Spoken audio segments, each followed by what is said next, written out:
ইমাম বুখারী বলছেন ওয়াইদা আমারহুম আবতাদারু আমারহু, সেদিন হুদায়বিয়ার প্রান্তরে পানি পাওয়া যায় নাই। পানির জন্য রাসূল যখন বললেন তোমরা পানি তালাশ করো, কই এমন ভাবে তারা আমার নবীর নির্দেশ পালন করার জন্য ছোটাছুটি করেছে, এরকম পাগল আমি কাউরে আর দেখি নাই। জোরে বলেন সুবহানাল্লাহ।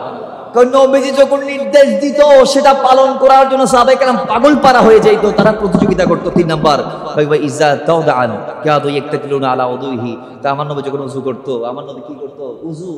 আমার নবীর ওযুর পানি হাত দিয়ে নেওয়ার জন্য তারা প্রতিযোগিতা করতো। জোরে বলেন না সুবহানাল্লাহ।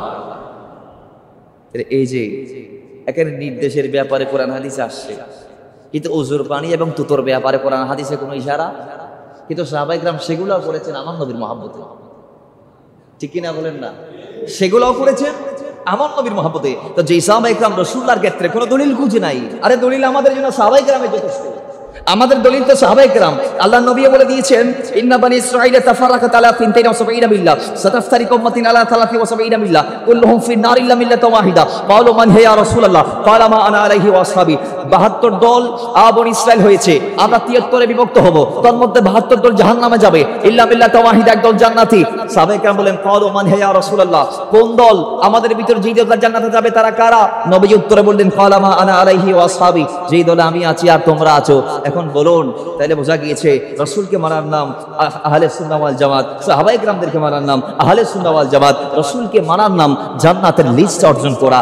নবীজিকে মানা মানি জান্নাতি করে নেয়া নিজেকে, আর সাহাবীদেরকে মানা মানি জান্নাতি করে নেয়া। তো সেই সাহাবায়ে কেরামদের জীবন থেকে আমরা জানতে পাইলাম, সাহাবায়ে কেরামগণ আমার নবীর মাথা যখন মুন করা হচ্ছিল, চুল যখন ফালাই দেওয়া হচ্ছিল, ওই সময় হযরত আনাসের হাদিস, সাহাবায়ে কেরামরা সেখানে ভিড় জমায় ফেলেছে নবীজির চুল সংরক্ষণ করার জন্য, নেওয়ার জন্য। সাহাবায়ে কেরাম আমার নবীর ঘাম মুবারক সংরক্ষণ করেছেন, পসিনা মুবারক সংরক্ষণ করেছেন, তুতো মুবারক শরীরের মধ্যে মালিশ করেছেন, আমার নবীর প্রস্রাব মুবারক পান করেছেন। সাহাবায়ে কেরামগণ আমার নবীর ওযুর পানি পর্যন্ত তাবারক হিসেবে সংরক্ষণ করেছেন। জুড়ে বলেন নবী তরানে वाला, নবী बचाने वाला, अरे नबी तराने वाला, नबी बचाने वाला। प्राणेर চেয়ে অধিকি প্রিয়, প্রাণের চেয়ে বেশি ভালো নবীকে বাসন। ভালো যদি ভাসতে হয় নবীকে বাসন, ভালো যদি বাসিতে হয় নবীকে বাসন। সাকারাতের বিছানাতে কি যে যন্ত্রণা, সাত সাগরের পানি দিলেও তৃষ্ণা মিটে না। কথা বলেন ঠিক কিনা? আরে সাকারাতের বিছানাতে কি যে যন্ত্রণা, সাত সাগরের পানি দিল তৃষ্ণা মিটে না। আরে কৌসারের পানি দিবেন শাহে মদিনা, কৌসারের মালিক যিনি, কৌসারের মালিক যিনি, তাগাকে ডাকুন। ভালো যদি ভাসতে হয় নবীকে বাসন, ভালো যদি বাসতে হয় নবীকে বাসন। নবী তরানে वाला, নবী बचाने वाला, नबी तराने वाला, नबी बचाने वाला। अरे प्राणेर চেয়ে অধিকি প্রিয়, প্রাণের চেয়ে বেশি ভালো নবীকে বাসন। ভালো যদি বাসতে হয় নবীকে বাসন, ভালো যদি বাসতে হয় নবীকে বাসন। আরে কিয়ামতের ময়দানে যখন কায়েম হবে, ইয়া নফসি নফসি বলে কান্দিবে সবে। বলি না ঠিক কিনা? আরে কিয়ামতের ময়দানে যখন কায়েম হবে নাফিসি নাফিসি বলে কাঁদিবে সবে। আল্লাহর নবী সিজদায় পড়বেন আল্লাহরই দরবারে, আর শাফাআতের মালিক যিনি তাহাকে চিনুন। ভালো যদি বাসতে হয় নবীকে বাসুন, ভালো যদি বাসতে হয় নবীকে বাসুন।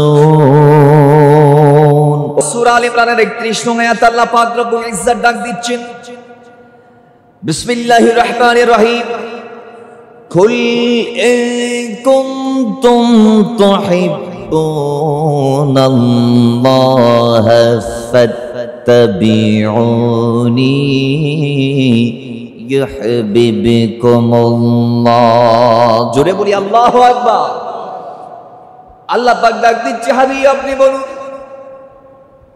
কুল ইয়া রাসূলুল্লাহ, আপনি আপনার নবুয়তের জবান দিয়ে বলুন, ইন কুনতুম, তারা যদি চাই, তুহিব্বুনাল্লাহ, আমি আল্লাহকে ভালোবাসতে, ফাত্তাবিউনি, রাসূল তাইলে ওই বান্দাদেরকে বলে দিন তারা যেন আপনি মদিনাওয়ালা নবীর কদমে চলে যায়। ফাত্তাবিউনি, তারা যেন আপনার কদমে গিয়ে আপনার তাবাউন করে, আপনার অনুসরণ করে, আপনি রাসূলকে যেন তারা সামনে রাখে, আপনার জীবনের দিক নির্দেশনা যেন তারা মেনে চলে। ইয়া রাসূলুল্লাহ, এই জন্য আমি আল্লাহ বলে দিলাম, আমার যদি জমিনের কোনো বান্দা পাইতে চাই, ভালো যদি বাঁচতে চাই, আমি আল্লাহরে ফাত্তাবিউনি, তারা যাতে আপনি নবীর কদমে চলে যায়। জুড়ে বলেন সুবহানাল্লাহ। নবীকে ভালোবাসতে হবে, নবীজির অনুসরণ করতে হবে। বাবার আমার অনুসরণ, আল্লাহ যে বলেছেন অনুসরণের সূচনা শুরু ভালোবাসা থেকে। কিভাবে? আবু জাহাল নামে যে ব্যক্তি ছিল, তিনিও আমার নবীর কদমে গিয়েছেন। আবু লাহাব অথবা সাইবা প্রত্যেকে নবীজির কদমে গিয়েছেন। সিদ্দিক আকবররাও গিয়েছেন। তন্মধ্যে আল্লাহ সিদ্দিক আকবরকে কবুল করেছেন, আবু জাহাল অথবা সাইবা আবু লাহাবদেরকে কবুল করে নাই। কেন? কারণ তারা আমার নবীজির কদমের সামনে যাবার পর রাসূলকে চিনতে পারে নাই, নবীজিকে ভালো তারা বাসতে পারে নাই। তাদের অন্তরে নবীজির প্রতি বিদ্বেষ ছিল, তারা নবীজির ঘুর বিরোধী ছিল।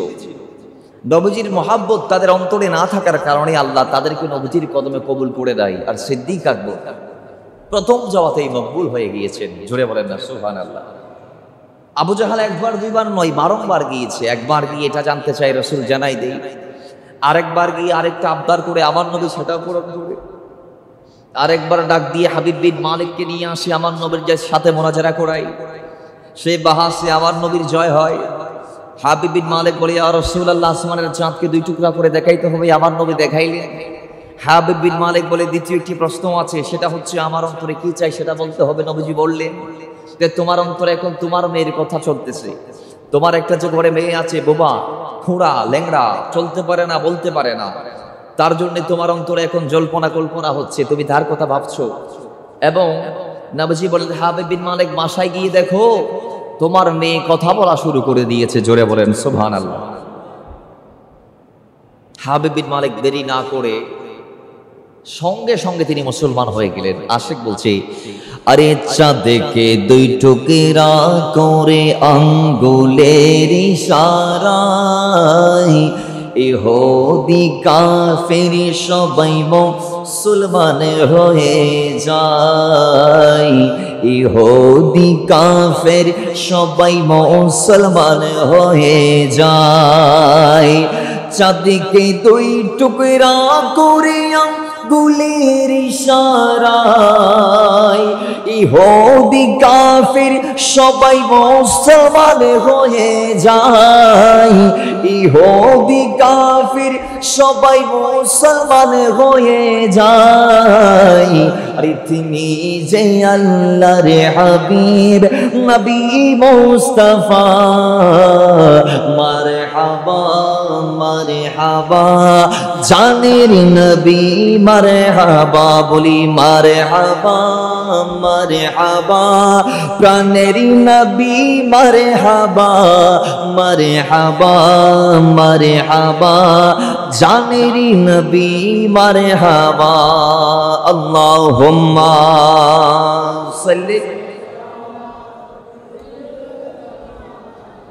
مولانا محمد وعلى آل سيدنا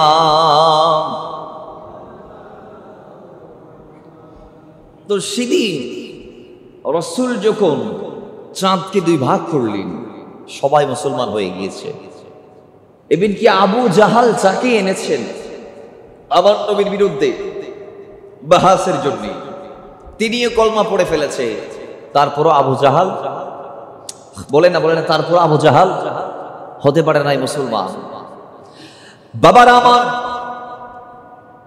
আর একদিন গিয়ে বলে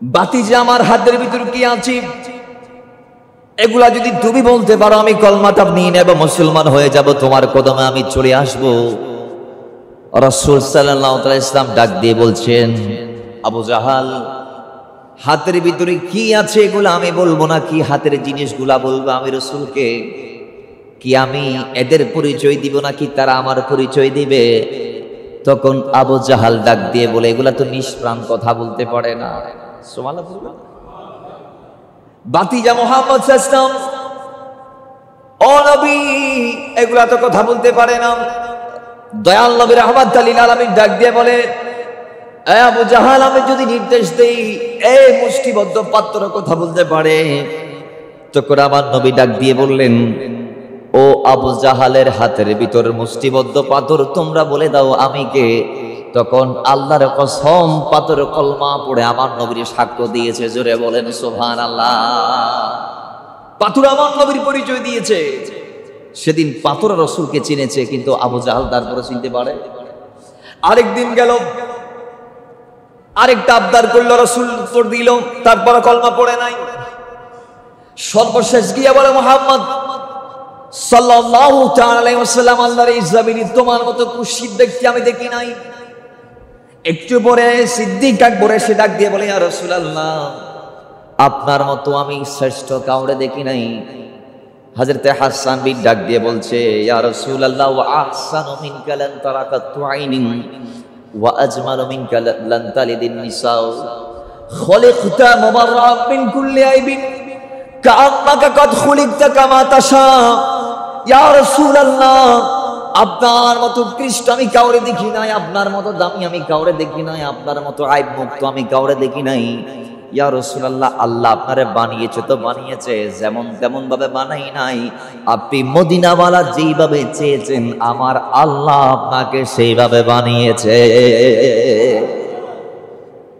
সিদ্দিক আকবর ডাক দিয়ে বলে ইয়া রাসূলুল্লাহ আপনার মতো আল্লাহর এই জমিনে আমি কাউরে দেখি নাই রাসূল বলে সাদ্দাকতা সত্য বলেছ একটু আগে আবু জাহাল বললেন ইয়া রাসূলুল্লাহ আপনার মতন নিকৃষ্ট কিংবা নাউযুবিল্লাহি মিন যালিক আপনার মতো কুশিত কদাকার আমি কাউরে দেখি নাই নবী বলছেন সাদ্দাকতা সত্য বলেছ এবার সাহাবীরা প্রশ্ন ছড়িয়ে দিলেন ইয়া রাসূলুল্লাহ একজন আপনার সুন্দর বলল আপনি সত্য বলেছ বললেন আরেকজন আপনারা বলেছে আপনি সবচেয়ে উৎকৃষ্ট আপনি তারে বলেছেন সত্য বলেছ এখন কোনটা সত্য কোনটা মিথ্যা কথা তো দুই দিকে চলে যাচ্ছে একটা আপনার পক্ষে আরেকটা বিপক্ষে একটা কথা আরেকটার বিপরীত রাসূল আমরা জানতে চাই সত্য কোনটা মিথ্যা কোনটা তখন আল্লাহর নবী বলেন আনা মারাতুল্লাহ আমি হচ্ছি আমার মাওলার আয়না আল্লাহ কোরআনুল কারীমের মধ্যে ডাক দিয়ে বলেছেন কদ জাআকুম বুরহান বলে আমি রাসূলকে বুরহান আল্লাহ বলেছেন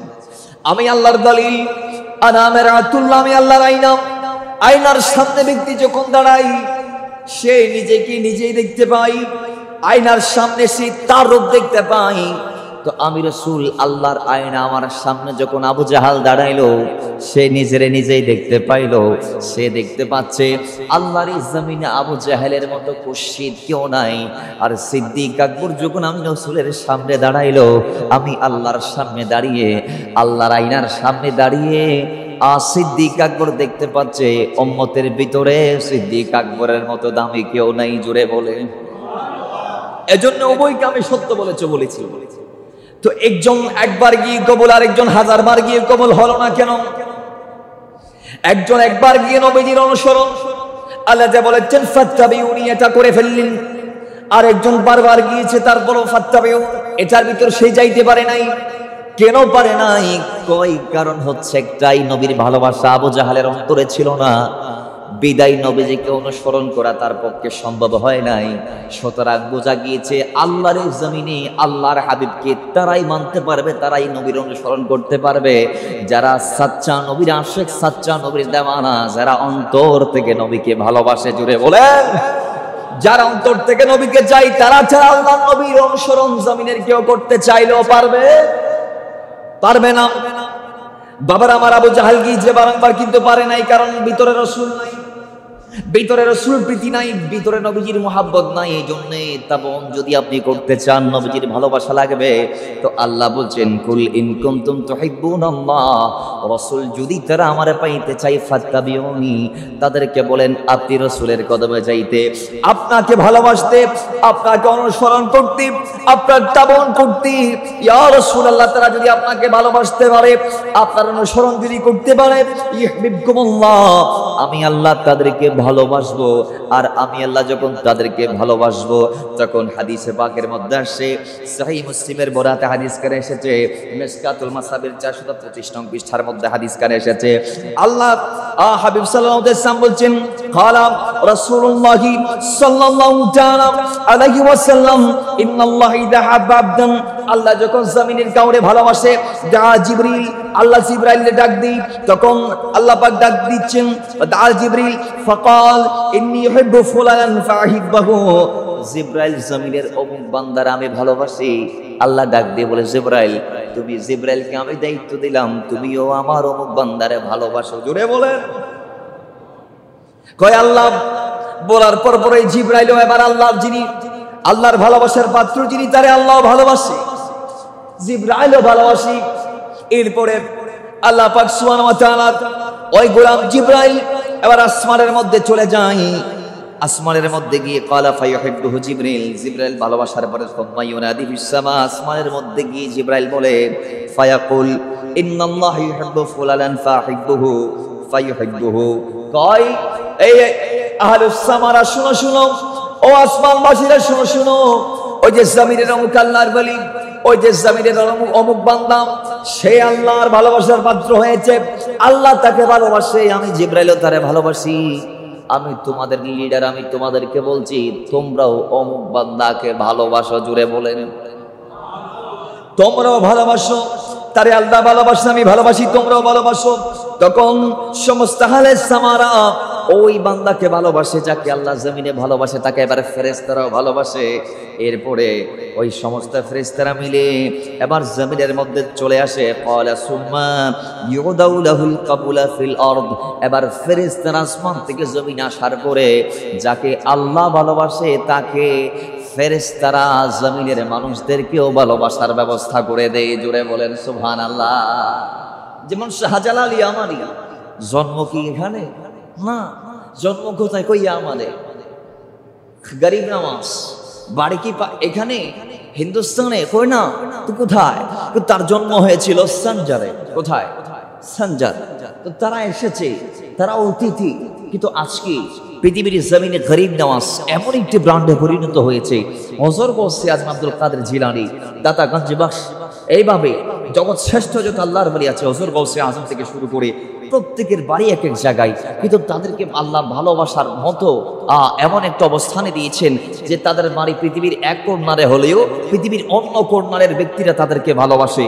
কেন? কারণ কি? কারণ কি?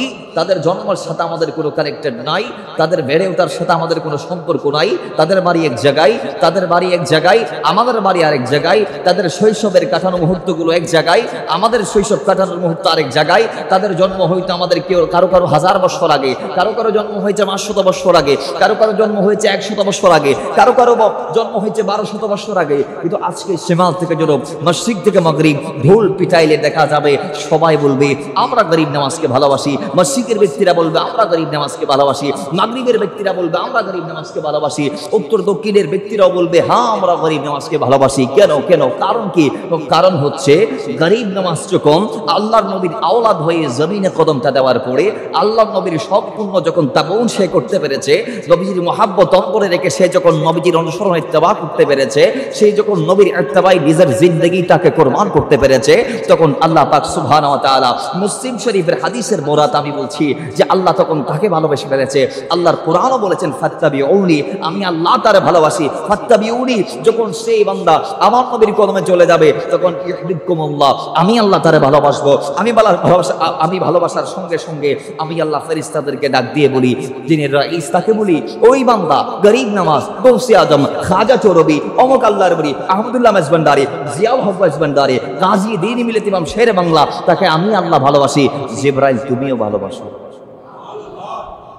জিবরাইল ভালোবাসে, ফেরেশতাদের কি গিয়ে বলে আল্লাহ ভালোবাসে, আমি ভালোবাসি, তোমরাও ভালোবাসো। সুবহানাল্লাহ করে বললাম।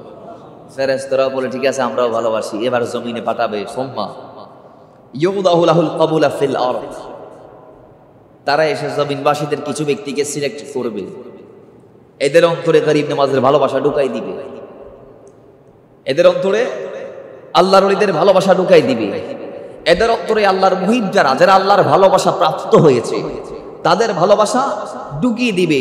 শুধু এই বর্ণনার মধ্যে শেষ নয়, আরেকটা বর্ণনা এটা আরো চমৎকার। এটা সে ইমাম বুখারীর সেই সহিহের মধ্যে, যেটাকে আমরা সহিহ বুখারী বলি, সেই সহিহ বুখারীর মধ্যে 6502 নং হাদিসের মধ্যে আসে, মিশকাতুল মাসাবির 197 নং পৃষ্ঠার মধ্যে আসে, আবি হুরায়রা রাদিয়াল্লাহু আনহু قال قال رسول الله صلى الله عليه وسلم ان الله تعالى قال من عاد لي وليا فقد آذنته بالحرب। আল্লাহ পাক বলছেন, আমার আল্লাহর হাবিবের মাধ্যমে আল্লাহর হাবিব বলছেন যে এটা আমার নয়, এটা আল্লাহর পক্ষ থেকে, আল্লাহ আমার জবান দিয়ে বলাচ্ছেন। হাদিসের মান দাঁড়ালো হাদিসে কুদসি। আল্লাহর হাবিব বলছেন, আল্লাহ বলেছেন যে আল্লাহর ওলিদের বিরুদ্ধে যাবে আল্লাহ তাকে ছাড় দিবে না, আল্লাহ তার বিরুদ্ধে যুদ্ধ ঘোষণা করেছে। কারণ কি? কারণ অসংখ্য কারণ আছে। কারণ কি? এই বান্দারা জমিনে আল্লাহকে এত পরিমাণ দেখেছে, আল্লাহ যেইভাবে চলতে বলেছে সেইভাবে এমনভাবে চলেছে, এক পর্যায়ে হাত্তা উহিব্বাহু, আল্লাহ তাদেরকে ভালোবেসে ফেলেছে। এখন আল্লাহ যখন তাদেরকে ভালোবেসে ফেলেছে তাদের লাভটা কি হয়েছে? তাদের লাভ হয়েছে ফাকুতু সামাহুল্লাযী ইয়াসমাউ বিহি ওয়া বাসরাহুল্লাযী ইবসিরু বিহি ওয়া ইয়াদাহুল্লাতী ইয়াবতিশু বিহা ওয়া আরজিলাহুল্লাতী ইয়ামশি বিহা ওয়া লা ইন সাআলানি লাউতিয়ান্না ওয়া লা ইন ইসতাআদারি লাউইজান্না। তারা যখন আল্লাহর ভালোবাসা প্রাপ্ত হয়েছে তখন তাদের কান আল্লাহর কানে পরিণত হয়েছে, তাদের চোখ মোবারক আল্লাহর কুদরতি চোখ মোবারকে পরিণত হয়েছে, তাদের হাত মোবারক আল্লাহর কুদরতি হাত মোবারকে পরিণত হয়েছে, তাদের কদম মোবারক আল্লাহর কুদরতি কদম মোবারকে পরিণত হয়েছে। তারা এমন হয়ে গেছে যে তারা যখন আল্লাহর কাছে যেইটা চায় তখন আল্লাহ সেইটা দিয়ে দেন। তাহলে ফাত্তাবিউনি, আল্লাহ যদি কাউকে ভালোবাসে, এগুলা তার কথা বলতেছি, তার এত আসিম দারাজাত হয়ে যায়, তার এত দাম বেড়ে যায়। এবার আসেন আয়াত আল্লাহ কি বলছেন? আল্লাহ বলছেন ফাত্তাবিউনি ইউহিব্বুকুমুল্লাহ, নবীর অনুসরণের মাধ্যমে আমি আল্লাহর ভালোবাসা পাবা। শেষ না, আল্লাহ আরো কিছু আছে নাকি? কয় আছে কি? ওয়া ইয়াগফির লাকুম যুনুবাকুম, আমার নবীর তাবন করার আগে তুমি বান্দা হিসেবে জমিনে যত খাতা করেছো, ভুল করেছো, আমি আল্লাহ সব মাফ করে দিব। ও দুনিয়ার মানুষ, আমার মদিনাওয়ালা এমন ব্যক্তি, এমন জাত, এমন নবী, এমন রাসূল, এমন একজন সংস্কারক, যেই মহান জাতে পাক আল্লাহর জমিনে কদম দেওয়ার পরই সেই নবীর কদমে যারা গিয়েছে, সেই নবীর কদমে গিয়ে যারা নবীকে তাবাউন করার সিদ্ধান্ত নিয়েছে, অনুসরণ করার সিদ্ধান্ত নিয়েছে নবী প্রীতির মাধ্যমে, আল্লাহ বলছেন ওই বান্দাদেরকে আমি ভালোবেসে ফেলেছি এবং আমি তাদের সমস্ত গুনাহগুলো মাফ করে দিয়েছি। জোরে বলেন সুবহানাল্লাহ। তাদের সব গুনাহ মাফ, ওয়া ইয়াগফির লাকুম যুনুবাকুম, সমস্ত গুনাহ আমি আল্লাহ মাফ করে দিয়েছি। আল্লাহ কেমনে সম্ভব? নবীরে ভালোবাসার আগে, নবীর তাবাউন করার আগে আমরা গুনাহ করেছি 60 বছর, 40 বছর, 50 বছর। 50 বছরের গুনাহ 50 সেকেন্ড মাফ হয়ে গেল। কেমনে সম্ভব? তো পারি আমি আল্লাহ। আমি আল্লাহ কি বলেছি? ওয়াল্লাহু গফুর। আয়াতের শেষ নসরা ওয়াল্লাহু গফুর, আমি আল্লাহ ক্ষমাশীল, আমি মাফ করতে পারি। আল্লাহ কেমনে পারে? কয় রাহিম। সুবহানাল্লাহ জোরে বলেন। ওয়াল্লাহু গফুরুর রহিম। কয় 7 বছরের গুনাহ আমি আল্লাহর মাফ করার ক্ষমতা আছে বিদায় আমার নাম গফুর।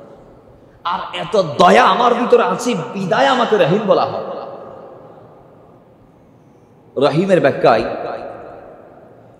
মুফাসসিরগণ বলেছেন, রহিম ওই জাতে পাকের নাম যে জাতে পাক কাল কিয়ামতের মাঠে আমরা ঈমানদারদেরকে স্পেশাল দয়া অন্তর্ভুক্ত করবেন। সুবহানাল্লাহ জুড়ে বলবেন না?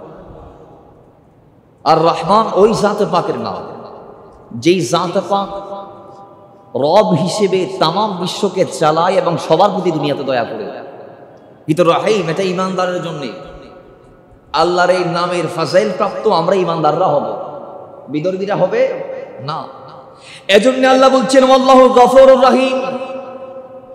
আমার নবীর কদমে গিয়ে নবীকে ভালোবাসার মাধ্যমে অনুসরণ করলে আমি তারা মাফ করে দেব।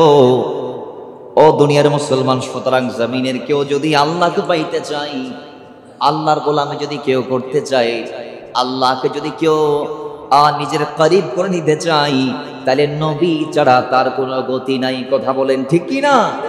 নবী ছাড়া তার কোনো গতি। আমরা যে দ্বিতীয় আয়াত বলেছি সূরা তাওবার 24 নং আয়াত, এই আয়াত দিয়ে আমরা আগামী জুমাতে বলবো। এই আয়াতের ব্যাপারে আগামী জুমাতে বলবো। আমাদের হাতে টাইম আছে আর 15 মিনিট। আমরা এই উপরোক্ত আয়াতের দিদিকে আমরা কিছু হাদিস বলি, বাকি আলোচনা আগামী জুমাতে। আসুন, দয়াল নবী সাল্লাল্লাহু আলাইহি ওয়াসাল্লাম, আমরা তাকে ভালোবাসি, মহব্বত করি, তার জন্য আমরা পাগল দেওয়ানা। আমরা আমাদের জান মাল সব নবীর জন্য দিতে পারি। এই ক্ষমতা আল্লাহ আমাদেরকে দিয়েছেন, পড়ি আলহামদুলিল্লাহ। এখন আসেন, সেই নবীকে এইভাবে দিলে লাভ কি? এই নবীর প্রেমে পাগলামি করতে পারলে লাভ কি? একটা দল আছে যারা বলছে নবীজির মহব্বত করার কোনো কথা কোরআন হাদিসের কোনো জায়গায় নাকি নাই। নাউজুবিল্লাহ করে বলবেন না? এগুলাকে কোরআন হাদিস কোনোদিন খুলে নাই নাকি ইচ্ছা করে বলে? আমি তো বুঝি না। এরকম মসজিদের মিম্বরে দাঁড়িয়ে বলছেন, কয় নবীকে ভালোবাসার কোনো কথা কোরআনে নাই। কে বলছে? আমাদের মতো বক্তারা বলছে। হাদিসেও নাকি নাই, তাও মসজিদের মিম্বরে মাহফিলের মঞ্চে বসে কথা বলা, সেটা যদি মিথ্যা কথা হয় সেটা এক প্রকার, কিন্তু হানে কাবার একটি অংশই মসজিদ, এই গানে বসে তাও মিম্বরের উপর মিথ্যা কথা বলা, এটা তো ডাহা মারাত্মক। তো তিনি বলছেন নবীজিকে ভালোবাসার কোনো কথা কোরআনের হাদিসে। আমরা একটু জানবো হাদিসে পাকের যে কিতাব, সর্বশ্রেষ্ঠ যে কিতাব হাদিসে পাকের উপরে, সেটার নাম বুখারী, সেটার নাম সহিহ, সেটার নাম আল মুখতাসার, সেটার নাম উমর রাসূলুল্লাহ। এটার একেবারে যদি চূড়ান্ত নাম না বলে যদি শর্টকাট নাম আমরা বলি, ইমাম বুখারী এই কিতাবের নাম দিয়েছেন আস-সহিহ। নাম কি দিয়েছেন? আস-সহিহ। যদিও সেটা পরিচিতি লাভ পেয়েছে বুখারী শরীফ বলে, কিন্তু এটার নাম হচ্ছে আস-সহিহ। পূর্ণ নাম যদি বলি যে আল জামিউল মুসনাদুস সহিহুল মুখতাসার মিন উমুরি অথবা মিন আহাদিথি রাসূলিল্লাহ সাল্লাল্লাহু তাআলা আলাইহি ওয়াসাল্লাম ওয়া সুনানিহি ওয়া আইয়ামিহি। আব্দুল্লাহ মুহাম্মদ বিন ইসমাইল আল বুখারী তিনি এই নামটা দিয়েছেন পূর্ণ নাম হিসেবে, তো সেটাকে আমরা শর্টকাট করলে হবে সহিহ। এটার মূল নাম সহিহ, এগুলা আরগুলা লকব, কিন্তু আমরা যেটা পরিচিতি লাভ পেয়েছে আমাদের মাঝে সেটার নাম বুখারী শরীফ। সেটার নাম কি শরীফ? বুখারী শরীফ। লক্ষাধিক হাদিস থেকে তিনি রিসার্চ করে 7000-এর ঊর্ধ্বে হাদিস দিয়ে এটাকে সংকলন করেছেন, এটাকে তিনি একত্রিত করেছেন। এবার আসুন, ওই হাদিসে পাকের কিতাবে তিনি আমার নবীর ভালোবাসার উপরে একটা পরিচ্ছেদ এনেছেন। সুবহানাল্লাহ জুড়ে বলেন। ইমাম বুখারীর মতে আমার নবীকে ভালোবাসা এটা ঈমান। জুড়ে বলেন। তিনি বাবের নাম দিয়েছেন, পরিচ্ছেদের নাম দিয়েছেন বাবু হুব্বুর রাসূলি সাল্লাল্লাহু আলাইহি ওয়াসাল্লাম মিনাল ঈমান। আমার নবীকে ভালোবাসার নামই হচ্ছে ঈমান। জুড়ে বলেন। লকব দিয়েছেন, এই বাব রচনা করেছেন কে? ইমাম বুখারী রাহমাতুল্লাহ আলাইহি। এবার এরপরে যে হাদিসে পাকের কিতাব সেটা হচ্ছে মুসলিম শরীফ। সেটা কি?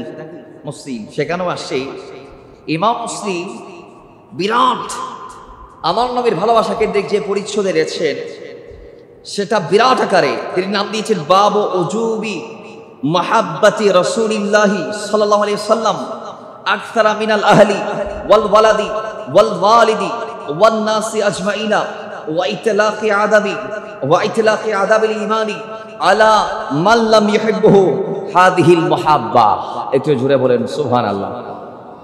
সর্বোপরি তিনি বলেছেন আমার নবী কি জান, মাল, স্ত্রী, পুত্র, সন্তান, সন্ততি, পিতা, মাতা, নাসি আজমাইন, দুনিয়াতে যারা যারা আছে এদের সবার চেয়ে মহাব্বত বেশি আমার নবীকে যে করতে পারবে, ইমাম মুসলিম বলছে সেই ইমানদার। এইভাবে তিনি একটা পূর্ণ পরিচ্ছেদ রচনা করেছেন। সেই উভয় পরিচ্ছদে যে হাদিস কানা এসেছে শুরুতেই, সেটা হচ্ছে ইমাম বুখারীর প্রথম খণ্ডের 7 নং পৃষ্ঠায় 14 নং হাদিস। এর ভিতর ততক্ষণ পর্যন্ত কেউ পূর্ণ মুমিন হতে পারবে না হাত্তা কুনা হাব্বা ইলাইহি মিন ওয়ালিদিহি ওয়া বালাদিহি ওয়ান নাসি আজমাইন, যতক্ষণ আল্লাহর কোন বান্দা আমি রাসূলকে মা, বাবা, স্ত্রী, পুত্র, সন্তান, সন্ততি, ইবেন কি নাসি আজমাইন, দুনিয়ার সবার চেয়ে যতক্ষণ বান্দা আমি রাসূলকে ভালোবাসবে না, ততক্ষণ আমার কোন উম্মত পরিপূর্ণ ইমানদার হতে চাইলেও হতে পারবে না। জোরে বলেন না নাউজুবিল্লাহ। তাইলে বোঝা গিয়েছে রাসূল বলছেন কেউ যদি পূর্ণ ঈমান লাভ করতে চায়, ঈমানের পরিপূর্ণতা যদি কেউ পাইতে চায়, অথবা পূর্ণ ঈমানদার যদি কেউ হইতে চায়, তাইলে আমি রাসূলকে সৃষ্টিতে, মাথায় রাখবেন কি সৃষ্টিতে আমি রাসূলকে সবার চেয়ে ঊর্ধ্বে রাখতে হবে। আমি নবীকে সবার চেয়ে উত্তম স্থানে রাখতে হবে। আমি নবীকে সুপ্রিম দরজাতে রাখতে হবে। নিজের অন্তরের চেয়ে, নিজের মায়ের চেয়ে, নিজের বাবার চেয়ে, নিজের ভাইয়ের চেয়ে, নিজের সন্তানের চেয়ে, স্ত্রীর চেয়ে, গোটা আলম আলামিনে যারা আছে সবার চেয়ে যতক্ষণ রাসূলকে বেশি ভালোবাসবেন না, আপনি ততক্ষণ পূর্ণ ঈমানদার হতে পারবেন না। যদি সবার চেয়ে বেশি মুহাব্বত রাসূলুল্লাহর জন্য আপনি বরাদ্দ রাখতে পারেন, তাহলে আমার নবী গ্যারান্টি দিয়েছে আপনার ঈমানের পূর্ণতা আপনি পেয়ে গিয়েছেন। জোরে বলেন সুবহানাল্লাহ। আর স্রষ্টা হিসেবে একজনকে, যার ব্যাপারে নিজে বলেছেন কোরআনে আসাদ্দু হুব্বান লিল্লাহ, আল্লাহর ভালোবাসা সবার ঊর্ধ্বে। আল্লাহর ভালোবাসা এবার আল্লাহর সৃষ্টি জগতে আল্লাহর যত সৃষ্টি আছে তন্মধ্যে আমার নবীকে সবার উপরে, সুবহানাল্লাহ জোরে বলেন। আর আমরা আল্লাহর ভালোবাসার জন্য রাসূলকে ভালোবাসি, কারণ আমার নবী আল্লাহর দলিল, আল্লাহর বুরহান, আল্লাহর আয়না। রাসূলকে ভালোবাসা মানে আল্লাহকে ভালোবাসা, নবীজির ইতাআত করা মানে আল্লাহর ইতাআত করা। আল্লাহর কোরআনও এই কথার জানান আমাদেরকে দিয়েছেন যে দুনিয়ার জমিনে কেউ যদি আমার দয়াল নবী রাহমাতুল লিল আলামিনের যদি কেউ অনুসরণ করতে পারে, মাইয়ুতির রাসূলা ফাকাদ আতা আল্লাহ, কেউ যদি নবীজির ইতাআত করতে পারে তাহলে সে মূলত আল্লাহর ইতাআত করেছে। তো কেউ যদি এই রাসূলের ভালোবাসা দিয়ে থাকে তাহলে মূলত সে আল্লাহকে ভালোবেসেছে। আরে ভাই, আল্লাহকে ভালোবাসবেন কিভাবে? আল্লাহকে ভালোবাসবেন কিভাবে? ভাই আল্লাহর দলিল স্বরূপ আল্লাহ যাকে দিয়েছেন তাকে ভালোবাসার মাধ্যমে। সুবহানাল্লাহ জুড়ে বলেন। আল্লাহ বলেছেন কাদ জাআকুম বুরহানুম মির রাব্বিকুম, আমি আল্লাহর দলিল আমার নবী। দরজা নাই ঘরে ঢোকার জন্য, প্রত্যেকটা ঘরে দরজা আছে। তা আল্লাহ পর্যন্ত পৌঁছার একটা দরজা আছে, সেটা হচ্ছে আমার নবী। আমার নবীকে ছাড়া আল্লাহ পর্যন্ত পৌঁছানো যাবে? অসংখ্য হাদিস আসছে যে আমি রাসূলকে ভালোবেসেছে সে মূলত আল্লাহকে ভালোবেসেছে। যে আমি রাসূলের বিরুদ্ধে গিয়েছে সে মূলত আল্লাহর বিরুদ্ধে গিয়েছে। সুতরাং রাসূলকে ভালোবাসা মানে আল্লাহর ভালোবাসার সমান, রাসূলের ইতাআত করা মানে আল্লাহর ইতাআতের সমান, রাসূলের তাবউন করা মানে আল্লাহর তাবউনের সমান। তো সুতরাং দয়াল নবী রাহমাতুল লিল আলামিনকে আমরা ভালোবাসা মানে আল্লাহকে ভালোবাসারই সমান। একটু জোরে বলেন না সুবহানাল্লাহ। এবার বলুন, রাসূলের জন্য আমরা আমাদের জান, মাল, দিল উজাড় করতে চাই কি চাই না? একটু আওয়াজ জোরে চাই কি চাই না? সাহাবায়ে কেরাম কেমনটা ভালোবেসেছেন আমরা যদি কিছু হাদিস পাঠ করি। সিরাত ইবনে হিশামের মধ্যে আসে, বিদায়ানে হায়ার মধ্যে আসে যে আবু সুফিয়ান ইসলাম গ্রহণের আগে কি কি দেখেছেন সেটার স্বীকারোক্তি দিচ্ছিলেন ইসলাম গ্রহণের পরে। বাবারা আমার, তিনি বলছেন আল্লাহর এই জমিনে আমি অনেক বান্দাকে দেখেছি, কোন বান্দাকে তাদের মালিকদেরকে, তাদের মুহিবদেরকে এত পরিমাণ ভালোবাসতে দেখি নাই যত পরিমাণ আল্লাহর এই জমিনে আমার নবীজির সাহাবারা রাসূলকে ভালোবেসে তাকে। জোরে বলেন সুবহানাল্লাহ। আমি অনেক মানুষ দেখেছি, কিন্তু মানুষ কেমন বা করে মহব্বত করতে পারে, ভালোবাসতে পারে, এটা আমার জানা ছিল না। যতটা আমি জানতে পেরেছি আমার নবীকে দেখার পরে এবং আমার নবীর সাহাবায়ে কেরামদেরকে দেখার পরে। কেমন? আমি দেখেছি নবীজির জন্য সাহাবায়ে কেরাম গলা কোরবান করতেও রাজি ছিলেন, যার প্রমাণ তারা যুদ্ধের ময়দানে দিয়েছেন। নিজের জীবনের চেয়ে যে তারা রাসূলকে বেশি মহব্বত করেছেন, এটার দলিল আসবে সূরা তওবার 24 আয়াত থেকে। সেই আলোকে হাদিস আসবে, এগুলো আগামী জুমায়। আসুন আরেকটা হাদিস আমরা পড়ি। ইমাম বুখারী শরীফের 2581 নং হাদিসে এটা কোট করেছেন যে এটার বর্ণনা দিচ্ছেন হযরত উরওয়া ইবনে মাসউদ রাদিয়াল্লাহু তাআলা। হযরত উরওয়া হুদাইবিয়ার প্রান্তরে কাফেরদের প্রতিনিধি হয়ে নবীজির সাথে মুভ করতে গিয়েছিলেন এবং তিনি পরবর্তীতে মুসলমান হবার পরে তিনি বর্ণনা করছেন, কই আমি যখন কাফেরদের প্রতিনিধি হয়ে হুদাইবিয়াতে নবীজির সাথে ডিল করতে গিয়েছিলাম, সন্ধির প্রস্তাব দিয়ে গিয়েছিলাম, ওই সময় আমি গিয়ে এটা দেখেছি কই যেটা আমি কোন রাজা বাদশাদের কাছে বা তাদের রাজা প্রজাদের কাছে দেখি নাই। জুড়ে বলেন না সুবহানাল্লাহ। হুজুর আপনি কি দেখেছেন? তিনি উত্তর দিচ্ছেন, ওয়াল্লাহ, আল্লাহর কসম, লাকাদ ওয়াফাতু আলাল মুলুকি ওয়া ওয়াফাতু আলাল কাইসারা ওয়া কিসরা ওয়ান নাজাশি। কয় আমি নাজাশির কাছে গিয়েছি, কাইসার বাদশার কাছে গিয়েছি, কিসরা বাদশার কাছে গিয়েছি, বড় বড় প্রতাপশালী রাজা বাদশা। এরা অনেক বড় বড় রাজাদিরাজ ছিল। বাবার আমার তিনি বলছেন আমি প্রত্যেকের কাছে গিয়েছি কিন্তু এটা দেখি নাই। কি তাই ওয়াল্লাহি ইন রাআইতু মালিকান কাতুয়াজিমু আসহাবু মা ইউআজিমু আসহাবু মুহাম্মাদিন মুহাম্মাদান সাল্লাল্লাহু তাআলা আলাইহি ওয়াসাল্লাম। আমি প্রতাপশালী রাজা বাদশাদের কাছে গিয়ে এমন মহাব্বত তাদের প্রজাদেরকে আপন আপন মালিকদেরকে করতে দেখি নাই যতটুকু মহাব্বত করে আমার নবীর সাহাবায়ে কেরাম আমার মদিনাওয়ালা নবীকে। জুড়ে বলেন কই এত বড় বড় বাদশা, এদের প্রজারা তাদের রাজাদেরকে এত পরিমাণ মূল্যায়ন করে না, মহাব্বত করে না, যত পরিমাণ মূল্যায়ন সাহাবায়ে কেরাম আমার নবীকে করে। কিরকম মহাব্বত করে, কিরকম সম্মান করে, কেমন, একটু বর্ণনা আমি দিচ্ছি। আমি দেখেছি আল্লাহর কসম, আবার দিদি বলছে ওয়াল্লাহ, আবার শব্দের আবার বাক্যের আগে তিনি আল্লাহর কসম করলেন, বলেন ওয়াল্লাহি ইনতানা খামা নুখামাতান। রাসূল যখন আমি দেখেছি নবীজি যখন তুতু মুবারক নিক্ষেপ করতে চাইতো, তো নিক্ষেপ করার আগে আগে ইল্লা ওয়াকাত ফি কাফফি রাজুলিন মিনহুম, আমার নবীর সেই সময়ের 1400 থেকে 1500 সাহাবী প্রত্যেকেই নবীজির থুতু মুবারক পাবার জন্য হাত প্রসারিত করে দিত। জোরে বলেন সুবহানাল্লাহ। এবং ফাদালাকা বিহা ওয়াজহু ওয়া জিল্লাহু, সেগুলা পাওয়ার পরে চেহারায় এবং বুকে জিসিবে তারা মালিশ করত। সুবহানাল্লাহ। আর একটু জোরে বলেন। একদল আমরা জুলুস করলে দলিল খুঁজে, আরে প্রেমের আবার দলিল কিসের? কথা ঠিক কিনা বলেন না? এটার আর দলিল দিতে দিতে আসিন না বান দিলেও মারিব কথা হন না, মানিব না। এটার আর একটু একটা দলিল তো আইবেন তো বা সাহাবায়ে কেরাম বুখারী হাদিস বা কথা নিয়ে দে 2581 নং হাদিস বুখারী শরীফ, যে সাহাবায়ে কেরাম আমার নবীর তুতু মুবারক ফেলা এবার আগে আগে হাত বয় দিত এবং এই লইরে চেহারা এবং বুকুত মালিশ করত।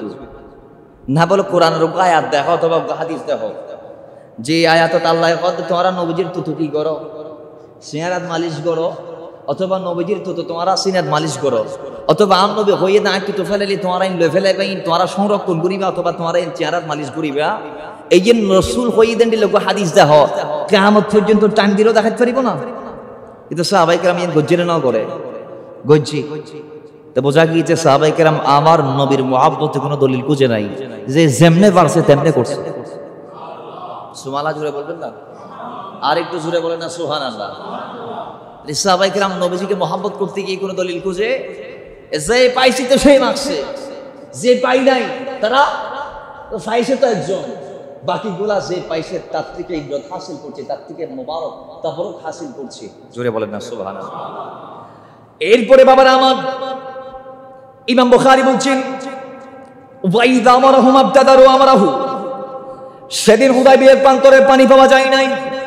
পানির জন্য রাসূল যখন বললেন তোমরা পানি তালাশ করো, কই এমন ভাবে তারা আমার নবীর নির্দেশ পালন করার জন্য ছোটাছুটি করেছে, এরকম পাগল আমি কাউরে আর দেখি নাই। জোরে বলেন সুবহানাল্লাহ। নবীজি যখন নির্দেশ দিত সেটা পালন করার জন্য সাহাবায়ে কেরাম পাগল পারা হয়ে যাইত, তারা প্রতিযোগিতা করতো। 3 নাম্বার ইজা তাওদাআন কাদু ইয়াকতাতিলুনা আলা উযুহি, তা আমার নবী যখন ওযু করতো, আমার নবী কি করতো? ওযু। আমার নবীর ওযুর পানি হাত দিয়ে নেওয়ার জন্য তারা প্রতিযোগিতা করতো। জোরে বলেন না সুবহানাল্লাহ। এই যে এখানে নির্দেশের ব্যাপারে কোরআন হাদিসে আসছে, কিন্তু ওযুর পানি এবং তুতোর ব্যাপারে কোরআন হাদিসে কোনো ইশারা, কিন্তু সাহাবায়ে কেরাম সেগুলোও করেছেন আমার নবীর মহব্বতে। ঠিক কিনা বলেন না? সেগুলোও করেছেন আমার নবীর মহব্বতে। তো যেই সাহাবায়ে কেরাম রাসূলুল্লাহর ক্ষেত্রে কোনো দলিল খুঁজে নাই, আরে দলিল আমাদের জন্য সাহাবায়ে কেরামে যথেষ্ট। আমাদের দলিল তো সাহাবায়ে কেরাম। আল্লাহর নবী বলে দিয়েছেন, ইন্না বানি ইসরাঈলা তাফারাকাত আলা 72 মিল্লাহ সাতাফতারিকু উম্মতিন আলা 73 মিল্লাহ কুল্লুহুম ফিন নার ইল্লা মিল্লাতান ওয়াহিদা ক্বালু মান হে ইয়া রাসূলুল্লাহ ক্বালা মা আনা আলাইহি ওয়া আসহাবি। 72 দল বনি ইসরাঈল হয়েছে, আমরা 73 এ বিভক্ত হব, তার মধ্যে 72 দল জাহান্নামে যাবে, ইল্লা মিল্লাতান ওয়াহিদা একদল জান্নাতি। সাহাবায়ে কেরাম বলেন, ক্বালু মান হে ইয়া রাসূলুল্লাহ, কোন দল আমাদের ভিতর যেই দল জান্নাতে যাবে তারা কারা? নবী উত্তরে বললেন, ক্বালা মা আনা আলাইহি ওয়া আসহাবি, যেই দলে আমি আছি আর তোমরা আছো। এখন বলুন, তাহলে বোঝা গিয়েছে রাসূলকে মানার নাম আহলে সুন্নাহ ওয়াল জামাত, সাহাবায়ে কেরামদেরকে মানার নাম আহলে সুন্নাহ ওয়াল জামাত। রাসূলকে মানার নাম জান্নাতের লিস্ট অর্জন করা। নবীজিকে মানা মানি জান্নাতি করে নেয়া নিজেকে, আর সাহাবীদেরকে মানা মানি জান্নাতি করে নেয়া। তো সেই সাহাবায়ে কেরামদের জীবন থেকে আমরা জানতে পাইলাম, সাহাবায়ে কেরামগণ আমার নবীর মাথা যখন মুন করা হচ্ছিল, চুল যখন ফালাই দেওয়া হচ্ছিল, ওই সময় হযরত আনাসের হাদিস, সাহাবায়ে কেরামরা সেখানে ভিড় জমায় ফেলেছে নবীজির চুল সংরক্ষণ করার জন্য, নেওয়ার জন্য। সাহাবায়ে কেরাম আমার নবীর ঘাম মোবারক সংরক্ষণ করেছেন, পসিনা মোবারক সংরক্ষণ করেছেন, তুতো মোবারক শরীরের মধ্যে মালিশ করেছেন, আমার নবীর প্রস্রাব মোবারক পান করেছেন। সাহাবায়ে কেরামগণ আমার নবীর ওযুর পানি পর্যন্ত তাবারুক হিসেবে সংরক্ষণ করেছেন। জুড়ে বলে